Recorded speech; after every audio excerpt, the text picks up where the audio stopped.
Good morning. Today we will Good morning. Today we will read this book of social science, our past part 3rd, part 2 of textbook history for class 8th. Chapter number 8, Civilizing the Native, Educating the Nation. In the earlier chapters, you have seen how British rule affected Rajas and Nawabs, peasants and tribals. In this chapter, we will try and understand what implication it had for the lives of students, for the British in India wanted not only territorial conquest and control over revenues, they also felt that they had a cultural mission. They had to civilize the natives, change their customs and values. What changes were to be introduced? How were Indians to be educated, civilized, and made into what the British believed were good subjects? The British could find no simple answers to these questions. They continued to be debated for many decades. The word linguist means someone who knows and studies several languages. It means a person who knows multiple languages. He may call linguist. How the British saw education. Let us look at what the British thought and did, and how some of the ideas of education that we now take for granted evolved in the last 200 years. In the process of this inquiry, we will also see how Indians reacted to British ideas and how they developed their own views about how Indians were to be educated. The tradition of Orientalism. In 1783, a person named William Jones arrived in Calcutta. He had an appointment as a junior judge at the Supreme Court that the company had set up. In addition to being an expert in law, Jones was linguist. He had studied Greek and Latin at Oxford, knew French and English, had picked up Arabic from a friend, and had also learned Persian. At Calcutta, he began spending many hours a day with pundits who taught him the subtitles of Sanskrit language, grammar, and poetry. Soon he was studying ancient Indian texts on law, philosophy, religion, politics, morality, arithmetic, medicine, and the other sciences. This figure 1 is showing William Jones learning Persian. This figure 2 is a picture of Henry Thomas Colebrook. He was a scholar of Sanskrit and ancient sacred writings of Hinduism.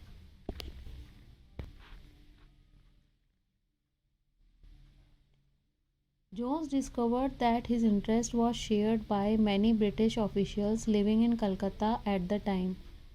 Englishmen like Henry Thomas Colebrook and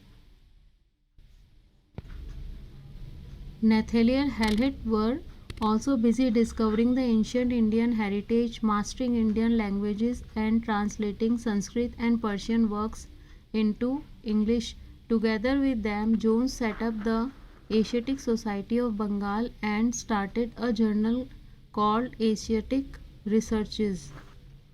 Jones and Colebrook come to represent a particular attitude toward India. They shared a deep respect for ancient cultures, both of India and the West. Indian civilization, they felt, had attained its glory in the ancient past but had subsequently declined. In order to understand India, it was necessary to discover the sacred and legal texts that were produced in the ancient period, for only those texts could reveal the real ideas and law of the Hindus and Muslims, and only a new study of these texts could form the basis of future development in India. So Jones and Colebrook went about discovering ancient texts, understanding their meaning, translating them, and making their findings known to others. This project, they believed, would not only help the British learners British learned from Indian culture, but it would also help Indians rediscover their own heritage and understand the lost glories of their past. In this process, the British would become the guardians of Indian culture as well as its masters. Influenced by such ideas, many company officials argued that the British ought to promote Indian rather than Western learning. They felt that institutions should be set up to encourage the study of ancient Indian texts and teach Sanskrit and Persian literature and poetry. The officials also thought that Hindus and Muslims ought to be taught what they were already familiar with and what they valued and treasured, not subjects that were alien to them. Only then, they believed, could the British hope to win a place in the hearts of the natives. Only then could the alien rulers expect to be respected by their subjects. With this object, a madrasa was set up in Calcutta in 1781 to promote the study of the Arabic, Persian, and Islamic law, and the Hindu College was established in Banaras in 1791 to encourage the study of ancient Sanskrit texts that would be useful for the administration of the country. This figure 3 showing monument to Warren Hastings by Richard Westmacott 1830, now in Victoria Memorial in Calcutta. This image represents how Orientalists thought of British power in India. You will notice that the majestic figure of Hastings, an enthusiastic supporter of the Orientalist, is placed between the standing figure of a Pandit on one side and the seated Munshi on the other side. On the other side,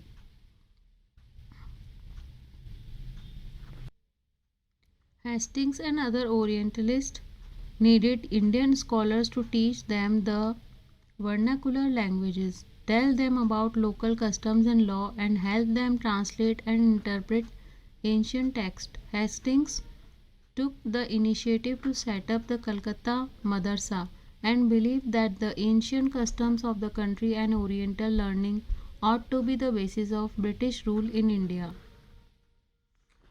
So in middle, he, this person looked like Hastings.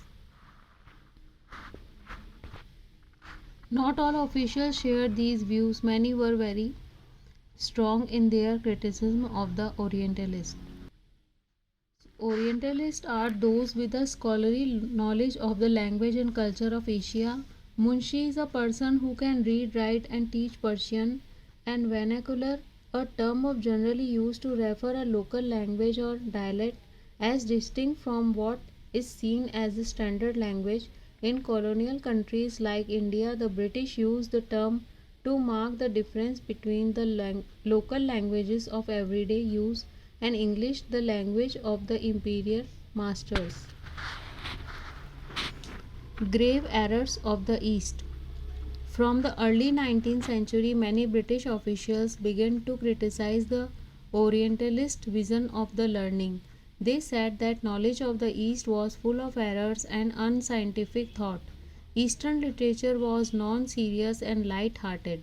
So they argued that it was wrong on the part of the British to spend so much effort in encouraging the study of Arabic and Sanskrit language and literature. James Mill was one of those who attacked the Orientalists. The British effort, he declared, should not be to teach what the natives wanted or what they respected in order to please them and win a place in their heart. The aim of education ought to be to teach what was useful and practical. So Indians should be made familiar with the scientific and technical advances that the West had made, rather than with the poetry and sacred literature of the Orient. By the 1830s, the attack on the Orientalists became sharper. One of the most outspoken and influential of such critics of the time was Thomas Babington Macaulay. Macaulay. He saw India as an uncivilized country that needed to be civilized. No branch of Eastern knowledge, according to him, could be compared to what England had produced. Who could deny, declared Macaulay, that a single shelf of a good European literature was worth the whole native literature of India and Arabia. He urged that the British government in India stop wasting public money in promoting Oriental learning, for it was of no practical use. With great energy and passion, Macaulay emphasized the need to teach the England language. He felt that knowledge of English would allow Indians to read some of the finest literature the world had produced. It would make them aware of the developments in Western science and philosophy. Teachings in English could thus be a way of civilizing people, changing their taste, value, and culture. Figure 4 is showing Thomas Babington Macaulay in his study. Following Macaulay's minute, the English Education Act of 1835 was introduced. The decision was to make English the medium of instruction for higher education and to stop the promotion of Oriental instructions like the Calcutta Madrasa and Banaras Sanskrit College. These institutions were seen as temples of darkness that were falling off themselves into decay. English textbooks now began to be produced for schools. Language of the voice. Emphasizing the need to teach English, Macaulay declared all parties seem to be agreed on one point, that the dialects commonly spoken among the natives of India contain neither literary nor scientific information and are moreover so poor and rude that until they are enriched from some other quarter, it will not be easy to translate any valuable work into them. From Thomas Babington Macaulay, Minute of 2 of 2nd February 1835 in Indian Education. Education for Commerce. In 1854, the Court of Directors of the East India Company in London sent an educational dispatch to the Governor General in India, issued by Charles Wood, the President of the Board of Control of the Company. It has come to be known as Wood's Dispatch, outlining the educational policy that was to be followed in India. It emphasized once again the practical benefits of a system of European learning as opposed to Oriental knowledge. One of the practical use the dispatch pointed to was economic European learning. It said would enable Indians to recognize the advantages that flow from the expansion of trade and commerce and make them see the importance of developing the resources of the country. Introducing them to European ways of life would change their taste and desires and create a demand of British goods, for Indians would begin to appreciate and buy things that were produced in Europe. Wood's dispatch also argued that European learning would improve the moral character of Indians. It would make them truthful and honest and thus supply the company with civil servants who could be trusted and depended upon. The literature of the East was not only full of grave errors, it could also not instill in people a sense of duty and a commitment to work, nor could it develop the skills required for administration. Following the 1854 dispatch, several measures were introduced by the British education departments of the government were set up to extend control over all matters regarding education. Steps were taken to establish a system of university education. In 1857, while the sepoys rose in revolt in Meerut and Delhi, universities were being established in Calcutta, Madras, and Bombay. Attempts were also made to bring about changes within the system of school education. An argument of European knowledge. Wood's dispatch of 1854 marked the final triumph of those who opposed Oriental learning. It stated, "We must emphatically declare that the education which we desire to see extended in India is that which has for its object the diffusion of the improved arts, service, philosophy, and literature of Europe, in short, European knowledge. Figure 5 is showing Bombay University in the 19th century.